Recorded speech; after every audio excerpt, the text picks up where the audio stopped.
Thanks for staying with us here on TVC Breakfast. Now, software security plays a vital role in protecting digital systems from cyber threats that can cause serious harm to businesses and users alike. As organizations increasingly rely on software to run their operations, store data, and deliver services, the risk of cyber attacks has grown significantly.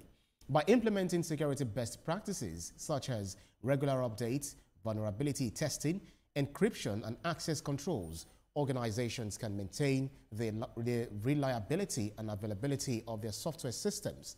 Joining us via Zoom for this conversation is a cloud and site reliability engineer, Leke Ario. Thank you so much for joining us on TVC Breakfast. If you look at what has been going on, especially when it comes to cyber fraud, scalability of introducing softwares, etc., how do you think Nigerian businesses can effectively conduct vulnerability assessments to identify software security risks, especially with our limited cybersecurity resources?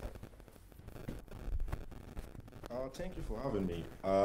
So I would say that is possible by, first of all, trying to ensure that we are on top of things, staying proactive. The first thing is knowing what pieces of software to try to patch, running regular scans, and keeping an updated inventory, monitoring and training staff. So most attacks start with phishing or human error. So it's very important to allow the staff to be trained regularly, giving them courses to take in order to avoid that from happening. Mm-hmm. Oh, okay. Training and retraining is something we are not very big on in Nigeria, and that is what you are recommending. With the situation as it is right now, are we where we're supposed to be when it comes to the issue on the discussion now of vulnerability assessments? Let us look at where we stand as a country when it comes to this issue. I would say that the truth is sadly we are not where we should be, especially with regards to cybersecurity. Like you mentioned, the major reason for security patching is to avoid being vulnerable to cyber attacks, and people are the first line of defense. You can buy all the firewalls and antivirus systems, but if your staff don't understand how to spot a phishing email or how to handle sensitive data, you are still exposed. So in Nigeria, we have some way to go in building the culture of continuous training. But the good news is things are improving from where they used to be. And there are more awareness programs, local tech communities, and running groups. So we are not fully there yet, but with digital economy growing fast, I believe we will be there soon. Yeah. Well, in terms of cybersecurity, we've seen a lot. And like you said, we're not there now, but I hope that we can get there soon. But I just want to ask you this quick question. Does automated patching also help protect ordinary people who just use their phones and laptops? Of course. I mean, for instance, if you use an iPhone, you always receive updates. So that's an example of automated patching. Because from time to time, people don't even realize that the phone updates, it happens overnight. If you have the Windows, you have the Windows update that also happens, and that protects you from hackers and things like that. So for ordinary people, you don't need to be a tech expert to stay safe. So the updates can run in the background and keep you safe from hackers. Indeed. So is this something we need to be worried about? And if not, how then do we, should I say, safeguard ourselves? Or if it is something to be worried about, how do we safeguard ourselves from this kind of patching you're talking about? Updates are not just for our new features, it's also for security. That's right. Yeah, absolutely. Even I love to update my devices. I'm always very quick to do that, but then sometimes you always have challenges when you update that you have to go back since you've done backup. But very quickly, we have about 1 minute to go. What do you think is the best way to implement this automated patching in Nigeria's tech environment, considering the epileptic power supply and that of unreliable internet?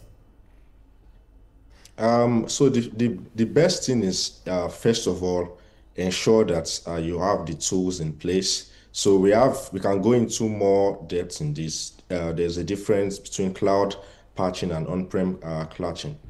So I'll say it's very good to schedule it during off-work hours where the power supply is more reliable. So there is always out of office hours, and also using caching. So caching is, instead of every computer downloading a patch from the internet, you share it internally, and that saves the bandwidth and reduces failure.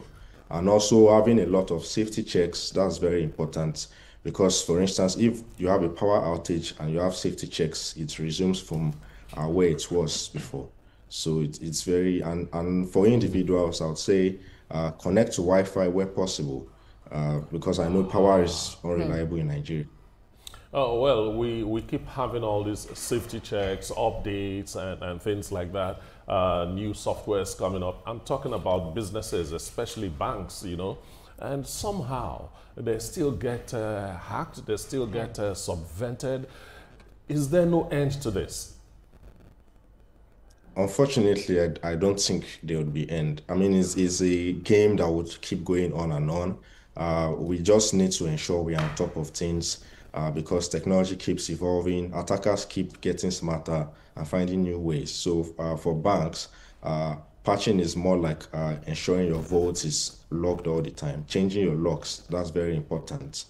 So instead of seeing patching as a one-off headache, we need to embrace it, get used to it, use automation more instead of people doing it manually, having strict schedules and layered defenses. Aria, let me quickly put this in. And you mentioned the Wi-Fi. Please help clarify this for us. When you walk into a hotel or some place that is not maybe your home or office, as the case may be, and there's a free Wi-Fi, is it safe to connect to it? Because sometimes what I hear is that when you connect, it could be used to trace back to you one way or the other. Is that true? Yes, it is. For instance, when you see public Wi-Fi, it's always a way that people can, like especially the free ones, you don't know who else is on the network. An hacker might be connected to the same network and can intercept what you're doing. So I should have clarified, like that's a secure Wi-Fi, maybe at home or at your workplace. Yeah. Right now, I'm sure that I would not just put my phone and connect to any Wi-Fi like I used to. Absolutely. Definitely not. Absolutely. And one thing I always do is to activate the DNS on my phone to ensure that I'm not breached, my data is not breached. All right. Cloud and Site Reliability Engineer Leke Ario, thank you so much for your time on this very crucial topic. Thank you. Yeah.